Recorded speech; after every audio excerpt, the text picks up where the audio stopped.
Something that's piqued my interest these last few years has been the rise of white sprinters. Finally the Australian goes under 10 seconds. Sounds a bit silly, it kind of is, but I've done the Asian version already, so it's fair game. Since 2022, we've seen 4 white, or if you want to be technical, athletes of European descent, go below the 10-second barrier, 2 of them being from 2025. The first was Iowa University's Kalen Walker, who at the 2025 NCAA Division I West Conference Finals instantly separated from the field with his hot start and held on to a 9.94 second clocking, the second fastest time by a white man ever. He also razzled the sprint world with some other performances, taking home the NCAA Big Ten title in the 100 meters, but easily his most impressive race wasn't even on the track. In a packed out college football stadium, he'd crushed the NFL Combine 40-yard dash record with a 4:15. NFL players are quick, but there's a gap between even them and college track speed. And the other sub-10 white man of 2025 came literally one day after Kalen Walker's 994. Australia's Lachlan Kennedy would take a trip to Kenya to race against one of the 10 fastest men in history and a budding youth prodigy by Walaza, putting them both to sleep. 9.98 for Lachlan Kennedy. Finally the Australian goes under 10 seconds. Man, this race went hard at the time. 9.98, the 4th equal fastest time by a white man in history. And this all came after a controversial 6:43 60 meter time, making him the 10th fastest man ever over 60 meters. But it was done with a legal tailwind of 1.6 meters per second. That's right, I did say legal, but it was just weird, since historically 60 meters are usually run indoors. Until these last couple years, in which Australia, who has no indoor tracks, added 60 meter races to their outdoor season for World Championship qualifying purposes, in which Kennedy rocked up to and took a World Championship silver medal. Controversy sorted. On the left, but on the far side, oh my word, I think it's Lachlan Kennedy. And stepping outside of 2025, in 2023, Cole Beck, a college football player and NFL prospect, would go 9.97 at the NCAA Division I Finals, in the semis.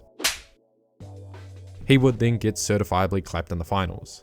And Matthew Bowling, very early into the 2022 NCAA season, would run 9.98, equal 4th fastest white man in history with Kennedy. Matthew Bowling of Georgia, flying home, 9.98.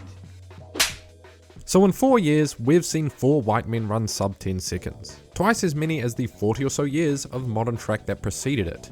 Yeah, it's not a lot in the grand scheme of sprinting, but it's a huge rise for us missing melanin brothers. And as for the 6th athlete, that was pre-2020 from a low-key race in Madrid in 2018, in which Italy's Filippo Tortu would barely sneak under 10 with 9.99, getting slayed by Su Bingtian in the process. So that just leaves one more time. And somehow, after a consistent rise by white sprinters in the last decade, the fastest white man ever was the very first to do it.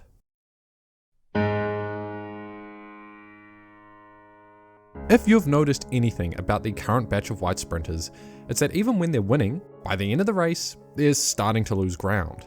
It is such a rarity to find a sprinter that isn't of African descent that has the top end speed to compete with the best. And in fact, we hadn't ever seen one until Christophe Lemaitre. As you might expect, the Americans dominate the rankings in the 200 metres. But blistering round the bend there is Robert Herring, 3 from the left. And also the Jamaican having a good run. That's an Ashmead it is, who leads with 50 metres to go. But Christophe Lemaitre of France is powering through in the middle. And Lemaitre, has he got there? And there it is. Lemaitre, nearest to the camera. Oh yeah, he had it. At age 18 and behind the veil of this shitty 240p video, Lemaitre was already proving himself different. An electric 6th to 1st hawk down at the 2008 Under-20 World Championships. Dare I say, elite top end speed already. But this was a 200 meter, so let's see how he fares in the 100.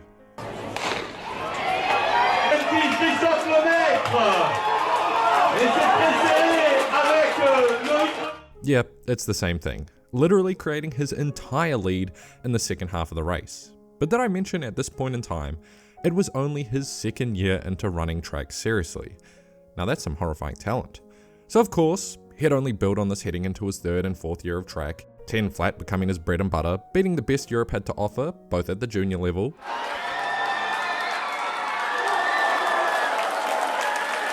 and at the senior level.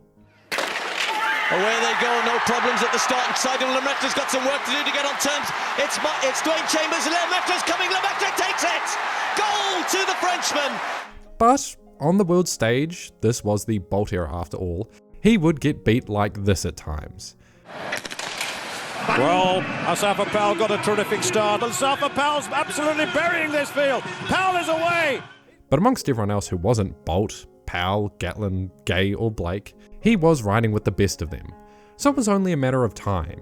And in early 2010 at the French National Championships, Lemaitre would run his first sub 10 second time, 9:98. Devant, Christophe Lemaitre, qui va s'imposer, 9:99, completely building his lead in the back half. And this opened the floodgates. 9:98 and 9:97 in Rieti in back-to-back races, only convincingly losing to Nesta Carter, the 12th fastest man ever in his fastest career race, and Ryan Bailey having his fastest career race, who would come 5th in the most famous 100-meter race in history. And in June of 2011, he would go berserk. 3 sub 10 second races back to back to back, and some pretty entertaining races. One of them crushing Europe's best again at the European Team Championships in a new French record of 9:95, beating Dwayne Chambers, a World Championship medalist in the 100 meter and 2-time 4th place finisher as well. And the other at a Diamond League meeting in Lausanne, replicating the same 9:95 but getting absolutely gutter stomped by Asafa Powell again, and also beat pretty convincingly by Jamaica's Michael Frater. But breaking down this race, he claws his way back from 5th to 3rd in the second half, even beating out Nesta Carter. Remember him, the guy who whipped him like, I don't know, a minute ago, verifying his world-class finishing speed. And cementing that narrative, at the 2011 French Championships, he would downright obliterate his French compatriots and own national record in typical Lemaitre fashion.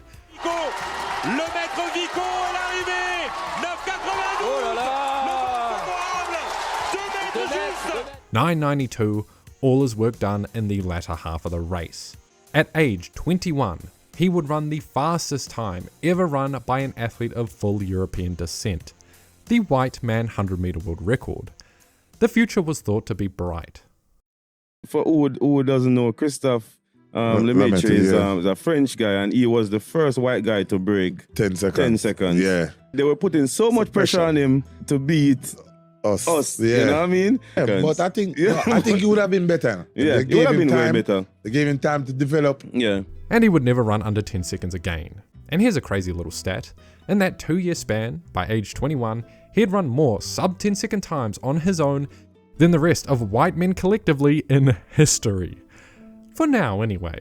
And to be fair, it's not like he sucked afterwards. At those 2011 World Championships, he would come 4th in a very lucky 100 meter final, not involving Bolt, Powell, Gay or Gatlin. And in the 200 meter, he would net a bronze against Usain Bolt and Walter Dix, the 7th fastest over this distance ever, in a blazing 19.80. Dix in second place, Lemaitre third, but there's only one Usain Bolt. The 2nd fastest 200 meter time ever by a white man. But injuries did dull the rest of his career, stopping him from chasing faster times, but not stopping him from the occasional global medal. Now let me ask you this. Why are white men so slow? These are the 6 fastest white men plotted on a simple graph. And don't get me wrong, these times are blazing fast, but just not in a historical context.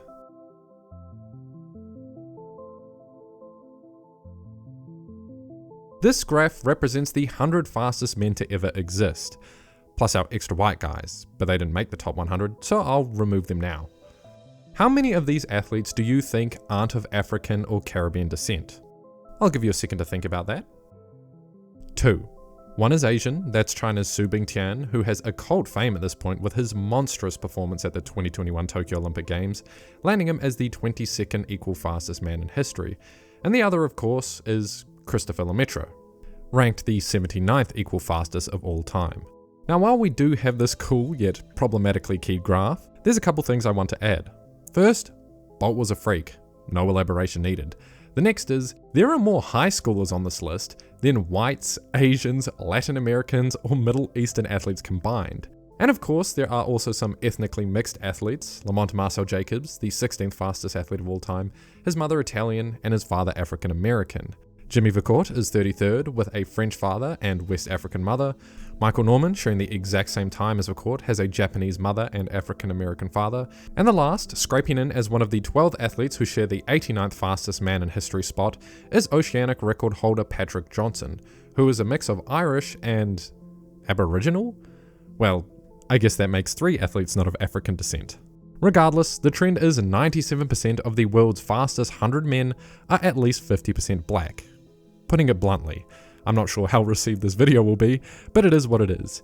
And when we look at a simple pie chart of racial demographics globally, African and Caribbean athletes are overperforming massively, while everyone else is severely underperforming. Asians and Europeans making up 70% of the population, and that's not even considering about 61% of North America is white, yet they are only 2% of the world's fastest men. But why is that? Because truthfully, there isn't really an excuse. The best example is just looking at any other event in the sport. In terms of world records, Jakob Ingebrigtsen is collecting middle distance records like Pokemon cards. John Edwards, who was built and looked like an office worker, has held the triple jump world record for 30 plus years. And not only is Mahuchik from the Ukraine, the women's high jump world record holder, but both world champion high jumpers this year are of European descent, and from Oceania. Yeah, we're like that. And that also makes this movie look a little silly. Even distance running, which has been so dominated by East African countries, if you're an Ethiopian in an American high school, they will make you run. If you are Ethiopian and you go to high school and the cross-country coach finds out, they just make you join the team. And he was right. That was really good. Yet, we still see a diversity in champions and podiums in the modern era, 2025 being the best example of this with our 5K and 10K world champions. But even when we talk women's sprinting and create the exact same plot graph as the men's, 17 of the 100 fastest women ever are of European heritage, which means white women are overperforming per population. And I don't really know what to make of all this, but my point is, for some reason beyond white people supposedly being unathletic, because they aren't, white men just can't sprint. Funnily enough, Outperform released a video recently talking about what makes somebody fast, talking about constantly debated topics on the sprinting Reddit, and more importantly sports science, limb length, fast twitch muscle fibers, the speed gene. It's actually a really detailed video and I'd recommend checking it out. But in short, the video concluded that while we see trends involving these genetics, there are elite athletes who don't have these genes at all. As an example, they found a world championship shot putter with majority slow twitch muscle fibers. Basically, these singular genes don't mean squat diddly, and speed is a much more complicated equation not even sports science understands. And you can test your genes, measure your limbs all you want, but at the end of the day, you won't know you're fast until you give it a real effort. Which is quite the wholesome message. So please, stop posting your damn calf pictures in the sprinting subreddit. I'm sick of looking at hairy teenage legs. At least shave. But even with all this said, why does the men's 100 meter data contradict this video? And I'm going to go out on a limb and give my opinion. I disagree with the limb length not being important. Africans and Caribbean people factually, on average, have longer limbs than the rest of the world, with specifically Asians having the shortest limbs to torso ratio on average. So while it isn't a factor in deciding whether you can be fast, and to reiterate the point of this video, something like limb length is certainly just a small piece of the elite sprinter equation, but look at any Olympic final lineup. No one is out there looking like Michael Phelps, who at 6'4" had the same leg length as a 5'9" Hicham El Kharouj, the Maya world record holder. Lemaitre stands out amongst white sprinters because clearly he had everything going for him that makes an athlete fast, plus hard work and maybe some sneaky love for the sport, but he also had limbs that matched an elite sprinter, not a trait many of these other white or Asian sprinters have, even at the top level. And even Su Bingtian, who was short and Asian, had long limbs comparatively to other Asian sprinters, and now Peribol Bunson too. Objectively, Outperform's video is right. Any athlete can be fast. But when we're talking the 100 fastest athletes ever, where every athlete is making do with the best they have, missing a piece of the puzzle probably won't cut it. And just like that, it's the end of the year. Merry Christmas and a happy 2026, only for those of you who didn't skip to the end. And thanks for sticking by me for the 2025 season. Who knows what's in store for the next? And hopefully see you in the next one.